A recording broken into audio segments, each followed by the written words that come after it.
ההפרות סדר שהתקיימו בתקופה האחרונה.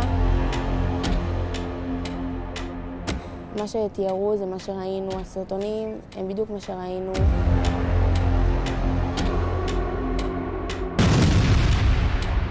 ראינו את מה שמדברים עליו. מה ראיתם? ראינו אימונים, מטרידים.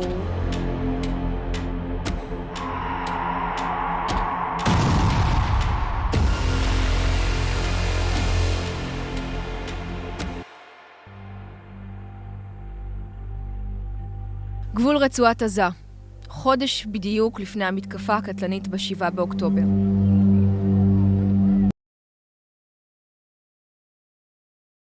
המתקפה האכזרית שזכתה לכינוי מתקפת פתע, מעלה את השאלה, האומנם? התצפיתניות של נחל עוז הרגישו שמשהו חריג קורה. הן דיווחו, אבל אף אחד לא הקשיב, והיו גם מי שזלזלו במידע שהעבירו. נושא אתם העיניים של החיילים. אתן הייתן הראשונות לראות את מה שראיתן, להעביר את המידע, שבסוף לא קיבל כזאת התייחסות גדולה. שאלה אם בנקודה הזאת יש כעס. אני עדיין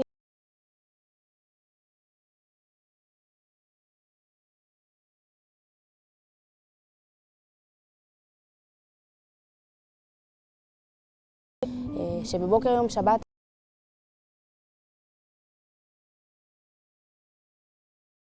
ישבו, כל החברות שלי, גם בחמ"לים אחרים בגזרה, כולם ישבו עד הסוף, אלה שנפגעו ואלה שלא.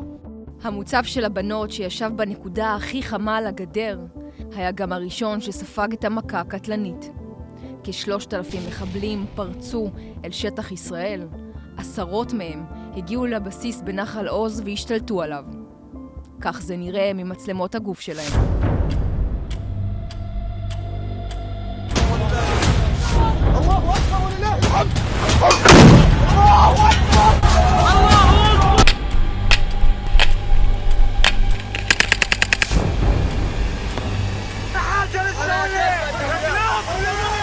שש 16 מהתצפיתניות של החמ"ל נהרגו, אחרות מוגדרות חטופות או נעדרות.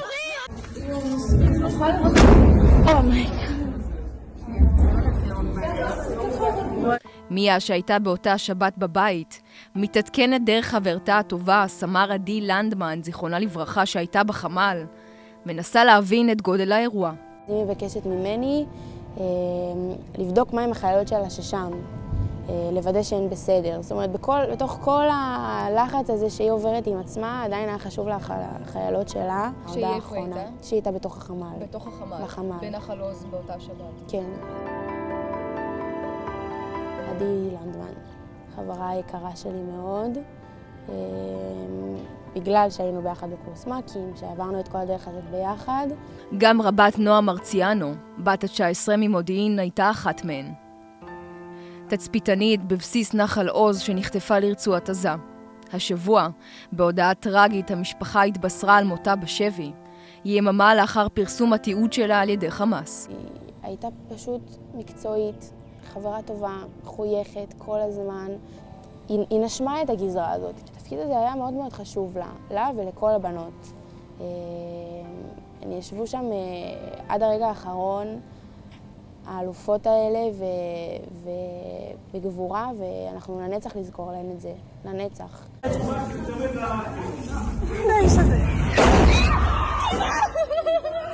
לצד האובדן והכאב, הבנות שנותרו בתפקיד מבינות שהן חייבות להמשיך להילחם לזכר חברותיהן.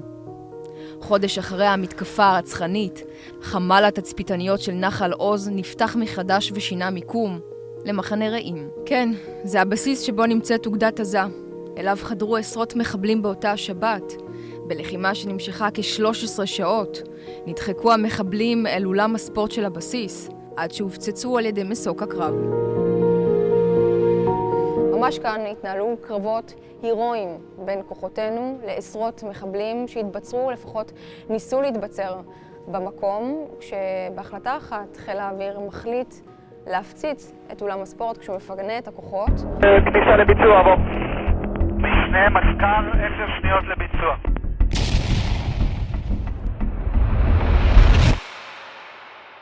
אפשר לראות כאן ממש מאחורי את תמונות החורבן ההרס.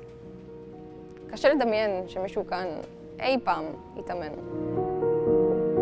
חזרה לחמ"ל החדש של התצפיתניות שהוקם מטרים ספורים מכאן, מאולם הספורט ההרוס, בניסיון לאחות את השברים מחדש. לקח זמן עד שלכל אחד זה ירגיש כמו בית, עד שלכל אחד זה ירגיש כמו מה שזה היה. יש מצב שזה בחיים לא ירגיש כמו שזה היה. אנחנו משקמים מקום חדש לצד הזיכרונות הטובים, וכדי להתמקד במטרה שלנו עכשיו. אז קיבלנו הצצה בלעדית, איך זה נראה מבפנים, כשבחוץ מתנהלת מלחמה שלמה. הבנות כאן שקועות במסך, משקיפות על המתרחש מעבר לגדר, כשכל הסטת מבט הצידה, אסורה ויכולה להיות גורלית. עשרות חיילות בסדיר שלמרות החשש החליטו לחזור, לצד מילואימניקיות שעזבו פשוט הכל, את הטיול למזרח, העבודה, חלקן גם חזרו מחול, מבלי לחשוב פעמיים. אני פה בשבילן, כמו שאמרתי, בשביל לסיים את מה שהם התחילו. אני פה כי הן היו פה, אין שום זכות שאני לא אהיה פה, כשהם חוו את מה שהן חוו. זהו סיפור הגבורה של מוצב נחל עוז, בין מרות ההרס לתקומה מחדש, סיפורן של עשרות תצפיתניות שמאמינות שלמרות הכל, הפרחים ימשיכו לפרוח.